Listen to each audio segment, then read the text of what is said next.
Dear student, कल आप लोगों का साइंस का एग्जामिनेशन, बहुत ही महत्वपूर्ण सब्जेक्ट। आप उसके नए पैटर्न को अच्छी तरह से जानते होंगे, फिर भी थोड़ी भी जानकारी हम पहले देते हैं, उसके बाद कुछ साइंस के एग्जामिनेशन के लिए टिप्स बताएंगे। Section A bio 30 marks, section B chemistry 25 marks, section C physics 25 marks. ठीक है। क्वेश्चन नंबर 1 से लेकर क्वेश्चन नंबर 16 बायो के लिए, 17 to 29 केमिस्ट्री के लिए, और क्वेश्चन नंबर 30 से लेकर के 39 तक फिजिक्स के लिए है। सेक्शन वाइज चूंकि क्वेश्चन अब आ रहे हैं, पहले मिक्स आते थे। अगर बात की जाए कि किस क्वेश्चन, कौन से क्वेश्चन कितने रहेंगे, तो मल्टीपल चॉइस क्वेश्चन बायो में 7, केमिस्ट्री में 7, फिजिक्स में मात्र 2, असर्शन रीजन बायो में 2, केमिस्ट्री और फिजिक्स में 1-1। शॉर्ट क्वेश्चन इसमें 3 जो कि 2 मार्क्स वाले होते हैं, इसमें 1 और इसमें 2। वेरी शॉर्ट क्वेश्चन थे। अब शॉर्ट क्वेश्चंस जो कि 3 मार्क्स वाले होते हैं वो 2 क्वेश्चन, इसमें भी 2 क्वेश्चन, इसमें 3 क्वेश्चन। और केस बेस्ड स्टडी सभी में 1-1 दिए गए हैं, ये बैलेंस है। लॉन्ग क्वेश्चन भी सभी में 1-1 दिए गए हैं जो कि 5 मार्क्स वाले हैं। तो देखा ये गया कि आपके जो क्वेश्चंस के जो मार्किंग हुई है वो सिर्फ एक फॉर्मेलिटीज की गई है कि 30, 25, 25 किसी तरह से उसको मेकअप करना है। कौन से लॉजिक से इसमें मल्टीपल चॉइस क्वेश्चन कम किए गए, फिजिक्स में मात्र 2 रखे गए और इसमें 7 किए गए, समझ से थोड़े परे हैं, लेकिन जाने दीजिए उस बातों को। कम से कम केस बेस्ड स्टडी और लॉन्ग क्वेश्चन जो कि 5 मार्क्स वाले होते हैं उसमें एबिलिटी है, तीनों में बिल्कुल सेम है। बात ये नहीं समझना है कि क्वेश्चन की मार्किंग कैसे हुई, ये अब सबसे ज्यादा जरूरी समझना है, जो रूल आपको शुरू दिन से ही बताया जा रहा है। इवन आपके एडमिट कार्ड में भी इस बात का जिक्र होगा कि साइंस हो या सोशल साइंस हो, सेक्शन वाइज ही आंसर देना है। यानी कि बायो के जितने आप जगह लेंगे, जितने आप जो पार्ट करेंगे, उसी पार्ट के अकॉर्डिंग उसके आंसर देने हैं। कभी भी बायो के कुछ क्वेश्चंस के आंसर केमिस्ट्री में नहीं, या केमिस्ट्री के कुछ क्वेश्चन के आंसर फिजिक्स में नहीं देने हैं। अगर आप ऐसा गलती करते हैं तो उसकी कोई मार्किंग नहीं होगी, ये बात आप अच्छी तरह से समझ लें। तो ये बहुत जरूरी बात समझनी है कि सेक्शन वाइज आप अपना स्पेस खुद निर्धारित कर लीजिए। अब कुछ टिप्स की बातें जो कि मैं आप लोगों को बताना चाह रहा हूं। तो भाई सबसे पहले आपके जो साइंस के एग्जामिनेशन है उसके लिए मैंने पहला टिप्स ये तय किया है कि do not leave any question unanswered.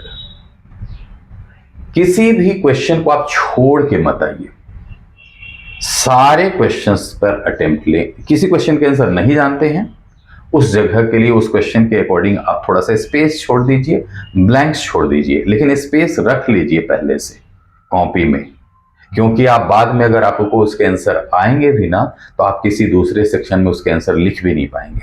इसलिए जिस जिस क्वेश्चन के आंसर आप नहीं भी जानते हैं, उस क्वेश्चन के आंसर के लिए उसके अकॉर्डिंग आप जितनी समझ है उसके अकॉर्डिंग उतना स्पेस थोड़ा ज्यादा बढ़ करके ही छोड़ दीजिए, लेकिन छोड़ दीजिए आप, ये बहुत जरूरी है।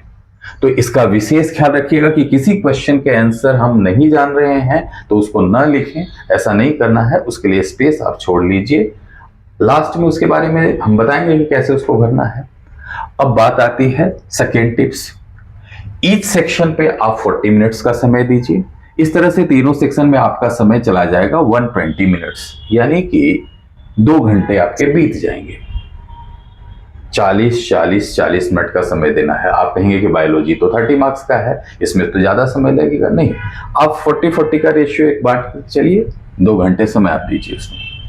इसके बाद जो अगली बात है, जो तीसरे नंबर पर, कि जो आपके पास 1 घंटा बचा हुआ है उसमें से पूरा आप 30 मिनट का समय केस बेस्ड स्टडी वाले क्वेश्चंस को सॉल्व करने में लगाइए, क्योंकि ये साधारण क्वेश्चन होते नहीं हैं, समझ-बूझ वाले क्वेश्चन होते हैं। ऐसे क्वेश्चन कॉम्पिटेंसी बेस्ड क्वेश्चन कहलाते हैं।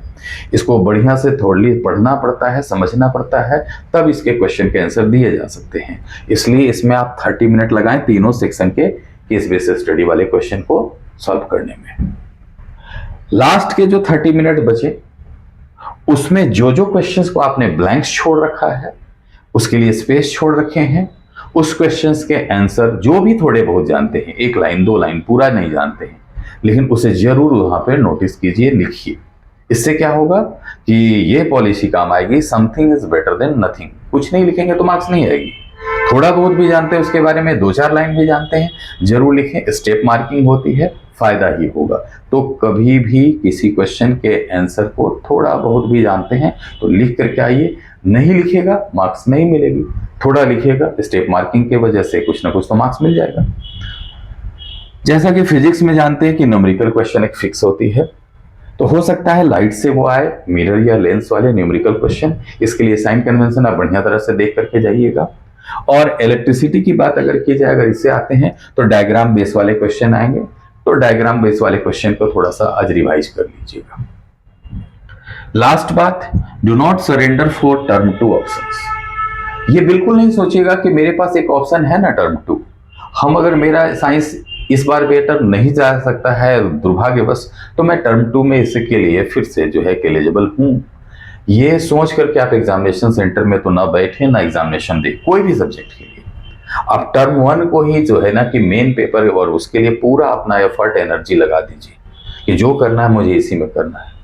क्या गारंटी है कि टर्म 2 में आप इससे बेहतर दे पाएंगे?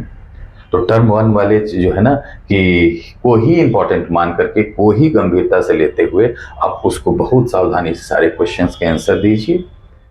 कल के एग्जामिनेशन के लिए बेस्ट ऑफ लक, मेरी शुभकामनाएं आपके साथ है। बढ़िया एग्जामिनेशन दे करके आइएगा। Thank you.